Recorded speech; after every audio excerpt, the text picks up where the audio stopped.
Hey guys, I'm Chris Buck and a very warm welcome to Friday Fretworks. And on this week's video we're going to be taking a closer look at the Line 6 Helix.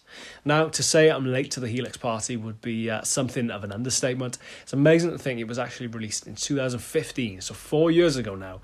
Ostensibly a very short space of time, but in that period it's made an absolutely massive mark and has become ubiquitous on stages across the world, really, whether it's touring guys or session guys, through to bedroom players. Really, it's just become pretty much omnipresent during that time. So it's amazing to think that I've not really had any great experience with it, to be honest. I spent the odd minute here and there playing through one or getting to know one, but no real kind of amount of time actually delving into it and getting to know what is, quite frankly, an incredible bit of kit. So I'm actually playing an event in Prague next month, a festival called Festival. Hope I'm saying that right. A Yamaha event. I'm flying out with Yamaha, with Buck and Evans, using, you guessed it, the Helix as the backline, the Helix and the power cab to be precise. So I got in touch with Yamaha and said, look, is there any chance I can get my hands on a Helix and a power cab maybe, spend a little bit of time with, get to know it, and hopefully be a little bit more au fait with the Line 6 Helix by the time we actually get out to Prague. So Yamaha very kindly have given me a Helix and the power cab to get used to. So I thought now would be a good chance to do a video on it and give you my sort of first-hand real-time impressions of what it's like to use. Is it intuitive? Does it sound any good, more importantly? And just, trying to get my head around it full stop. So let's delve right in. So my first impressions of the Helix prior to this point had not necessarily been all that positive. Not so much with the unit itself, but I guess the scenarios in which I've been given chance to get to know it. It's invariably been at Yamaha events and invariably been at sound checks before the gigs have started, maybe 10-15 minutes before we do on.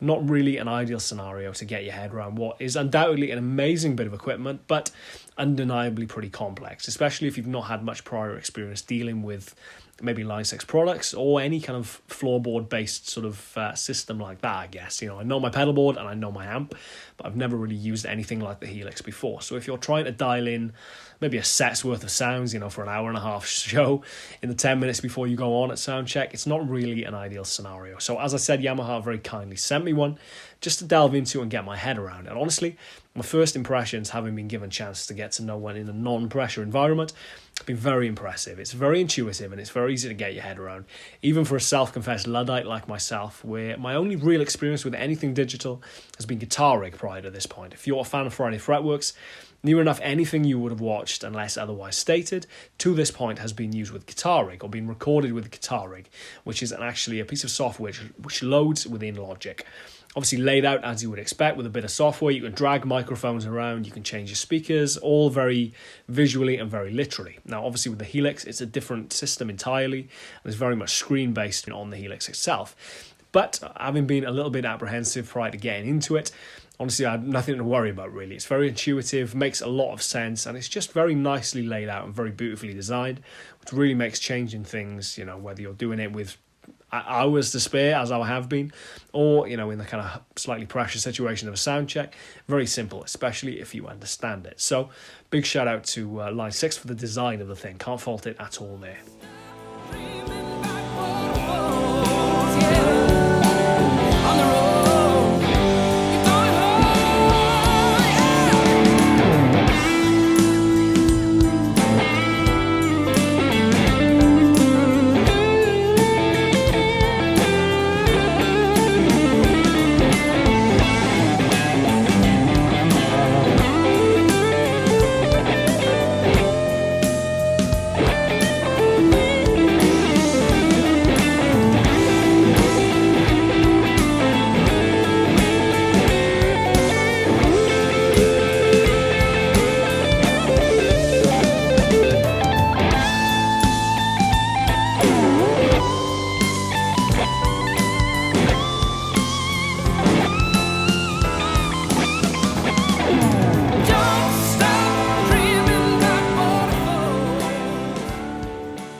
So I guess the most important point, however, is how does it sound? Does it sound any good? As I said, I've come from a background of actually using guitar rigs, so there's no digital snobbery from me whatsoever. If you've watched anything on Friday Fretworks, you've definitely heard guitar rig and more than likely thought it sounded pretty decent at some point. However, I have been in a situation, I guess, where I've been using guitar rig for the past 6-7 years maybe, so I've really learned how to get the best out of it, how it works, and just what not to do maybe. Just spent a lot of time with it in general. So obviously not having anywhere near that amount of time in the short term to get to know the Helix, I was slightly apprehensive as to whether I'd be able to make it sound as good as I was hoping. As I said, the functionality of the thing is very impressive, which couple that with the fact that it does sound incredible. As I said, no digital snobbery from me whatsoever, especially through the power cab. I've been incredibly impressed. This video was actually recorded without the power cab. It went straight into my interface and straight into Logic, using none of the effects within Logic, so any effects you actually hear on this video have come direct from the Helix. Been incredibly impressed by how good it sounds. I mean, the effects, you would always expect the effects to sound awesome, being Line 6, having the background and the DL4 and the M series, they've got great kind of pedigree, I guess, when it comes to effects. But the amp sims have really blown me away. As I said, the functionality of the thing is very impressive in general. Just a very good experience, to be honest. Very good first impressions. So, again, a massive thumbs up.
Something else definitely worth mentioning is how accessible this is just to load in and out of gigs very quickly. Generally, just how portable it is. Just to give you a kind of brief time lapse, I guess, of what is included in this rig. If I'm using this, I can pretty much get in and out of a venue in one go. I've got my Reunion Blues double gig bag on my back with 2 guitars. We've got the power cab in one hand, and we've got the Helix in the other. I can even get the Helix on my back thanks to the bag that it came with. Just very impressive, very easy to load in. Weighs next to nothing, especially if you're comparing that to maybe my full rig, which you've got your head, you've got your cab. Again, times that by 2 if I'm using the wet-dry setup. We've got the pedal board, we've got the cases, we've got the guitars. Just a lot more stuff to carry that weighs infinitely more. So if I'm in a situation where you don't necessarily have all that much time to set up, maybe as a support band, you might not get much sound check, or you're doing something like I'm playing in Prague next month, where it's a festival, so you have pretty quick changeovers. Really does come in handy. That portability is going to be a massive benefit, I guess.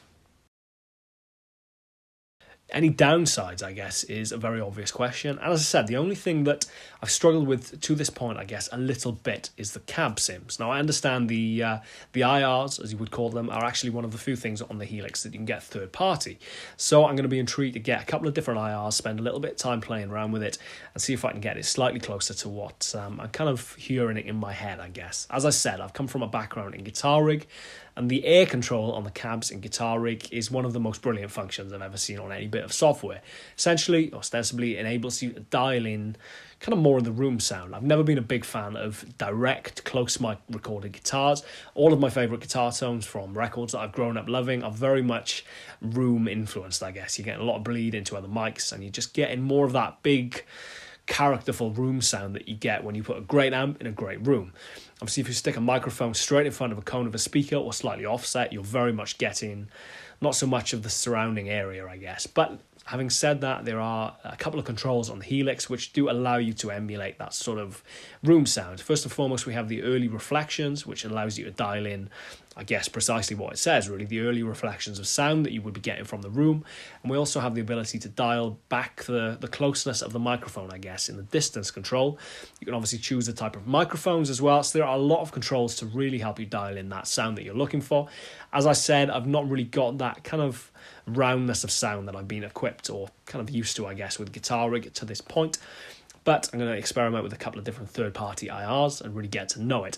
That said, the IRs are fantastic in conjunction with the power cab, or you can obviously use the IRs that come pre-installed on that. So absolutely no complaints when using it live. I've just noticed when I'm going direct for maybe the recording of this video or other bits of recording I've done with it, it's not quite as big and as round as I've been getting or been used to getting with Guitar Rig, but it's a pretty minor quibble, to be honest. So I guess the last question to answer really is, would I buy one? Would I own one given the chance? And honestly, absolutely hand on heart, yes. I think it's just an incredible bit of kit. You know, I'm endorsed by Yamaha, so if you choose to take this with a pinch of salt, please do, disregard everything I'm about to say. But, the amount of situations where I could foresee this really coming in useful. I mean, next month being a great example. I'm flying out to Prague, not really an ideal scenario to be trying to source amps out there or fly stuff with you. Pedal boards are pretty heavy things and cost an arm and a leg to transport, as do guitars. It just all adds up if you're a touring musician, unfortunately. Airlines really don't make it easy to fly with stuff, especially when they seem to be losing stuff left, right and centre recently. But as I said, if you're maybe in a support band where you don't have much time to set up, or you're playing at a festival bill where it's really time is of the essence in regard to changeover, can see a million scenarios where this would really come in handy. Also, something definitely worth touching upon is because of the array of effects that you have in it. If you've ever been in a situation where you've maybe wondered, well, what does a harmonic tremolo sound like into an echo rack? You don't have to go out and source, two individual pedals or original units to try and figure out what that sounds like or what that might sound like. You can give it a whirl.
Or maybe you've always wondered what a fuzz face would sound like into a King of Tone, into a cranked twin.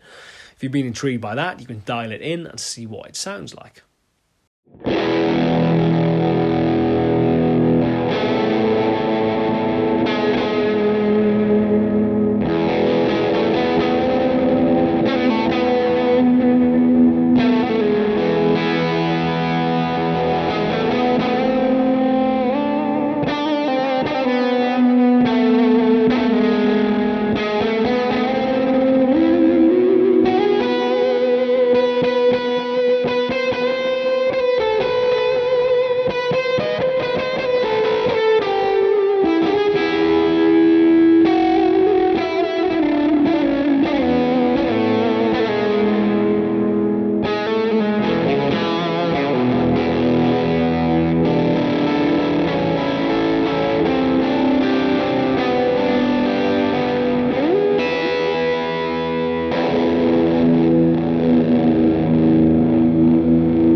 Ultimately, there are a hell of a lot of very good reasons why you should be open-minded to something as digital and as something as kind of modern, I guess, as the Helix. It does an incredible job at what it's set out to do. I still think where preferable and where possible, I would go with my full rig. But as I said, the reality of being a musician in this day and age is that you have to be a little bit open-minded to what you use and when you use it.